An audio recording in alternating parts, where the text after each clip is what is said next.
Hello, everybody. Welcome to another episode of Nadi Digital Economy Malaysia. With me is my colleague Dzof Azmi, and we're actually going to try to go through 6 stories today. Yes, very ambitious. We've never done that before, but hey, we're all raring to go. There's the mood of optimism also now with economy opening up already almost fully. With that, we'll get going, and Zof's going to kick us off with 2 stories first, and then I'm going to jump in. So, Zof. Okay, so yes, the first story, I'm sorry to dent your optimistic mood, Karam. The first story is quite a serious story. I think most Malaysians are quite upset about it. I'm indeed talking about the potential database breach, the database belonging to JPN that contains all your private data about your name, your IC number, your photo, your fingerprint, all that's in there. So it's allegedly been put up on sale online on the dark web for 0.2 Bitcoin or 35,000 35,500 ringgit. And I guess the big question is your data out there? Is it not safe? Has your personal information been breached? That's the big question. Now, the thing is, if you ask the National Registration Department or the IRB, representatives from both of these organizations have denied that there's been any data leakage from the personal databases.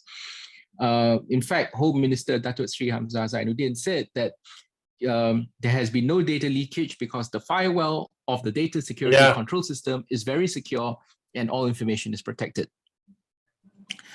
Now, if you let me explain why that in itself should not be assuring enough, it will take another hour or so. Yeah, absolutely. There are a lot of issues here. I think the biggest issue, and for me personally, Karam, is that as part of this data breach, the seller had offered to give samples of the database, so for you to trust it, veracity, as it were, right? And people online who have cited some of these samples have cited a few things, the conversation that was on the server on the dark web.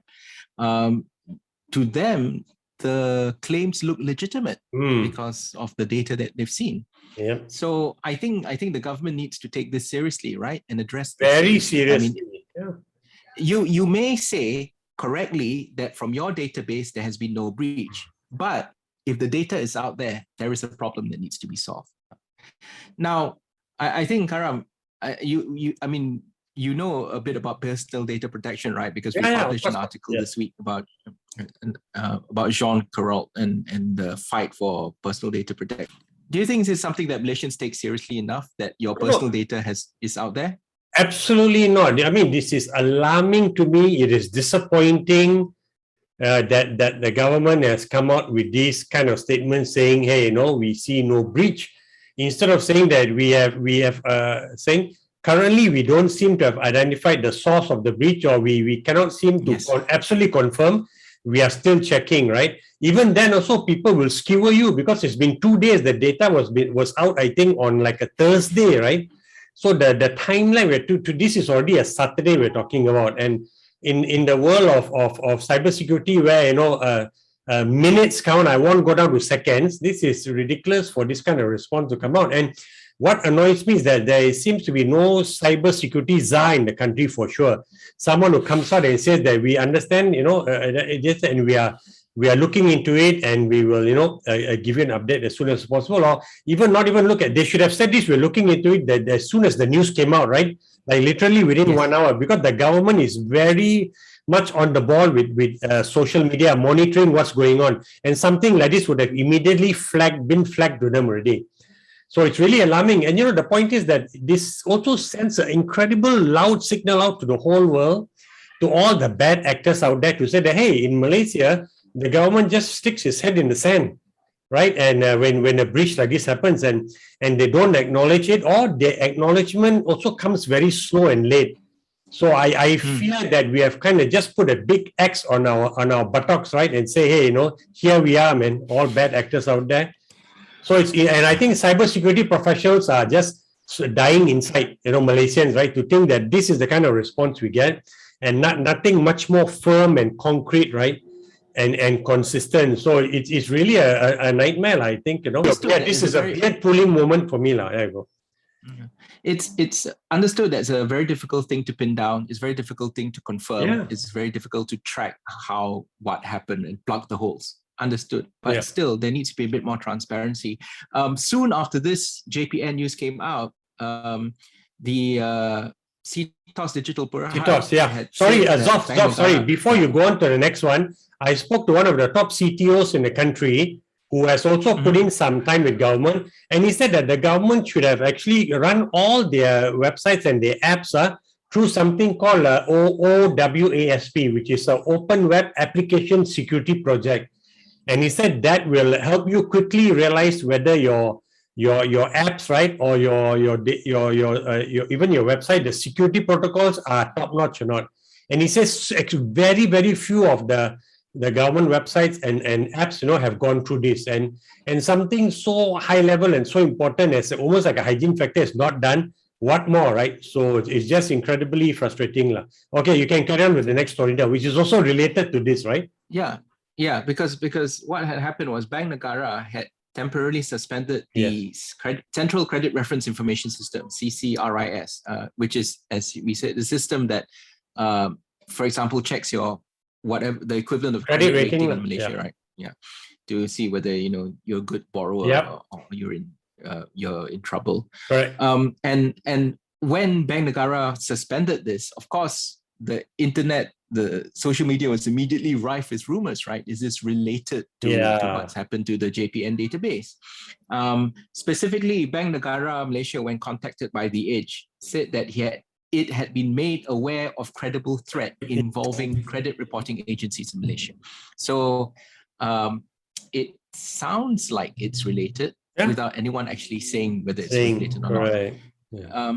And then hot off the press, literally just an hour ago, CTOS Data Systems, who is the credit reporting agency that runs the system, said that they are going to, they announced that dark web monitoring through CTS Secure ID will be available for all nations free of charge.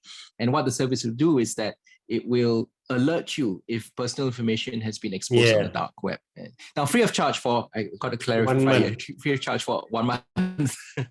But credit to them, right? Credit to them what they're doing. Credit to Bank Negara for acting from out an abundance of caution, right? So this is the term that the Americans would like to use, out of an abundance of caution. And people will not say that they were paranoid or they're falling to rumor or whatever. So well done, Bank Negara. We'll see what happens next. That's all I have to say. Again, the backstory, sorry, hold on. But the backstory to this also is that there is the Malaysian Communication and Multimedia Commission has put out a request for comment, right, on them wanting to build, or they already seems that they're planning to build, right, an all-purpose, a platform, which is really a super app. Like I said, they don't want to say it.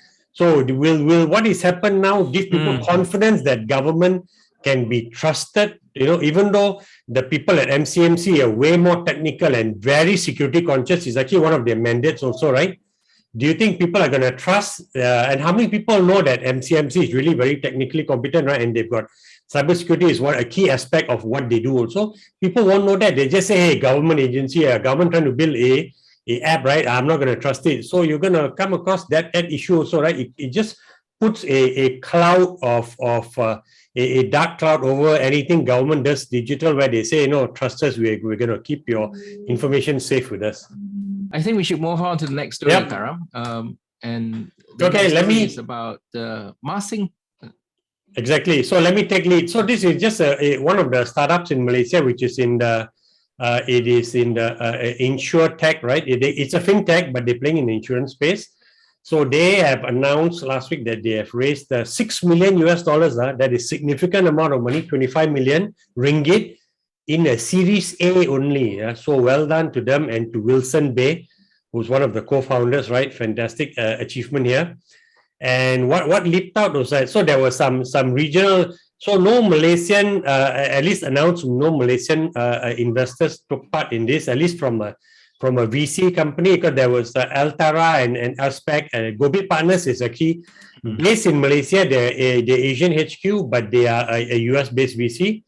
And then, but what struck out was that the Leong family, right, of the Ma Sing group, they also invested. So you suddenly have all money, property money, right, investing in the next economy, which is the new economy, right, the digital economy. So I was struck by that, and well done to them. And I know Wilson is very excited with that investment from them. He said that there's a lot of synergy, a lot of potential for us to work with them, because all property companies, then at some point everyone has to take property insurance, right? So you work with the banks, but you're wondering how soon will it be before any massing property, when you want to get any kind of insurance related to a property, it's actually underwritten, or PolicyStreet is there, right, to play that role, and not from some other insurance agency. So this is significant. And I'll just end by saying that even though they've done this, the all money and the family offices in Malaysia are still way behind family offices in Indonesia, Zof. Because in Indonesia, the family offices have really leaped into the digital economy from an investment point of view, and even from starting their own disruptive, trying to do their own disruption, right, in the space. But they've also been strong investors. So many of them have investments in all the top companies that have succeeded. They become the top companies in Indonesia today. Whereas in Malaysia, you don't see that at all. So hopefully this will open up the eyes, and I'm glad they went public with this investment, because there may have been other family offices that make investment, but they keep quiet about this. But this makes everyone else take notice. Hey, wow, that Mr. Leong or Mr. Ma, hey, I used to drink, play mahjong with him, or drink whatever, right? They are doing this, guys. Come on, man. Bring me some interesting deals. So I also want to get into the news saying we've done this. So hopefully that it creates that ripple effect, lah. But we'll move on to the next story now, which is a heated exchange. So I never watched the parliament sittings, right? Some friends who are retired already, watch it. They say it makes for good entertainment. But I got a grade 3 in my SPM, so my IQ is not very high. I refuse to let it degrade by watching and being corrupted by the so-called conversations, like informed conversations in Parliament. So I'll never watch Parliament live debates. But having said that, this is on the cabotage policy, and apparently the Minister of Transport, who's again the Minister of Transport, Wee Ka Siong, he apparently claims to be a doctor, but there have been some doubts about the value of his doctorate. So I will not call him doctor, just Wee Ka Siong, the Minister of Transport, has defended himself in Parliament, his reversal of the cabotage policy. So I think we keep going on off about the word cabotage, and definitely most people won't know what it is. But it's simply an established word that means that a country has the right to determine who from a point of air, ocean, and any other transport, right? How overseas companies like get to enter a country. And the cabotage policy is always created to make sure that the domestic players have got priority to serve the domestic transportation needs. Okay, so we created something called an exemption to the cabotage policy specifically for submarine cables and not for laying cables. Okay, so you could be Amazon, you could be Google, you could be Yahoo, whatever. You could own a cable and you want to land it in Malaysia. You can use whatever ship you're using. But the issue is that when the cables need to be repaired, need to be upgraded, Malaysia last time under the Pakatan Harapan government 2018 created an exemption where the owner of the cables can determine what kind of ship they want, right, to come in to repair the cables. Okay, repair. And these companies are because there are ships in Singapore that have a certain certification. They are called DLP2 level 2, right, of a kind of ship, which apparently means that the ship is much more stable in a rough ocean. DLP1, your ballast, your stabilization, not as good as DLP2. There's even DLP3, okay? And that one is probably your North Sea, right, where the ocean is insane. Because I watched some James Bond movies, so I know that's the case, North Sea, right? But anyway, back to this now. Not that I'm planning to watch the next James Bond movie soon. Coming back to this, so they just want DLP2 certified vessels to come and do any repairs. So Wee Ka Siong is saying, no, we've got vessels in Malaysia, which are, the Malaysian vessel is owned by one company called, the short form is OMS. And I think OMS is, if I am just looking at my notes, is called Optic Marine Services, okay, Sdn Bhd. It's owned by an entrepreneur called Ronnie Lim. So they said that, hey, we've got a ship, we've got companies that can do this repair. And also, I'm reversing the exemption because we want to build our local industry. But to invest in a DLP2 ship is like 50 to 80 million, like almost 20 million US dollars at least, right? And so you want to build your domestic industry, these guys have to go and buy the ships, which have that certification before you can service the thing. But I already wrote a commentary about this to say that the minister's argument to build domestic industry is extremely weak. So what transpired in Parliament, he was rebutting Lim Guan Eng, saying that Malaysia has lost about 12 to 15 billion ringgit worth of investment because submarine cables are now bypassing Malaysia. Wee Seng is saying, no, we welcome them to come and you can lay your cables, but he's obfuscating the point that is the fellows who own the cable want to be able to have the right to decide which vessel they want to bring into Malaysian waters with permission to repair their cable. Because these submarine cables cost in the hundreds of millions, many hundreds of millions, some even in the billions of dollars, right? So that is something that is happening. And the MDEC chairman got super pissed about this, and he said that the minister with the intellectual power of a cabbage is trying to convince us that his cabotage policy makes sense. So I'll leave it with you at that. You can watch the Twitter feeds on that and whatnot. But I'll end with this. I don't blame Wee Ka Siong. He can be as uninformed, as shallow, as biased as he wants. But when we launched our My Digital policy in February of this year, Mohideen, who says that he understands the importance of digital economy, and he said that during the closing of the MDEX 2020 Malaysia Tech Month, he said that we are organizing an initiative like this to show the world that Malaysia recognizes digital economy very important. We're going to be a key player. He could have said that, announced that I am withdrawing the exemption. I'm reinstating the exemption, right? I'm reinstating the exemption, the capital policy, so owners of submarine cables can bring in their own vessels. He should have said that. He would have scored a lot of points. He didn't. He kept quiet. I blame him. And now even the current prime minister, I blame him also for not overturning this policy, which they can do. So just leave it at that. And maybe we'll move on to the next two stories of, so we can see what I can. Yes. We've got about literally 2 minutes to do the next two stories of. It's no problem because it's a very short story. So the next two stories about Malaysia and Singapore. And the first story is that if you use Do It Now in Malaysia, by the end of this year, by the end of fourth quarter 2022, you'll be able to use Do It Now in Singapore, which is, I think, I don't know about you, Karam, but for me, this idea that I can just pull out my phone and just scan the code in Singapore and pay it straight from my bank account, it's awesome, mind-blowing. Full credit to Bank Negara, full credit to the Monetary Authority of Singapore. So wonderful. Yes. And hidden in the press release, which may have gone slightly slipped your view, is that they also said they'll be working on distributed ledger technology-based solutions, which is actually a long way of saying blockchain. Yeah.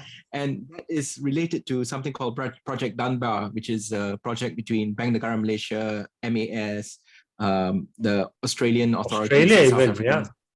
Yeah, and that is the transfer of digital currency around the world.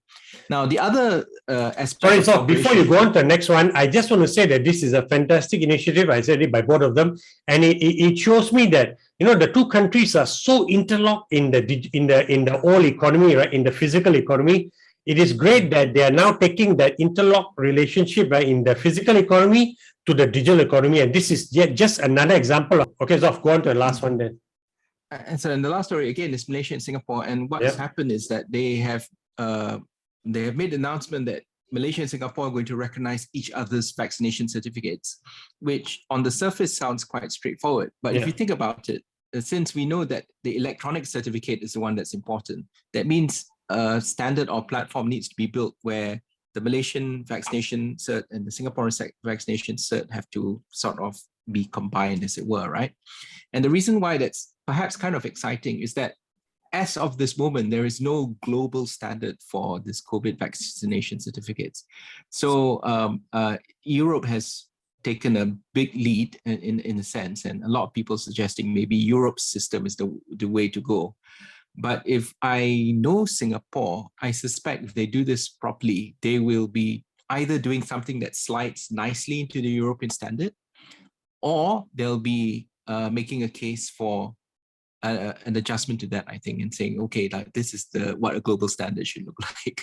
So anyway, I don't know what's going to happen next. The articles have been short on technical details, but I think that's another huge opportunity to sort of lay the path, as it were. And the fact that we're going to work together, it means that Malaysia will probably have to match the security standards and protocol that Singapore is built in already, right? So that's good.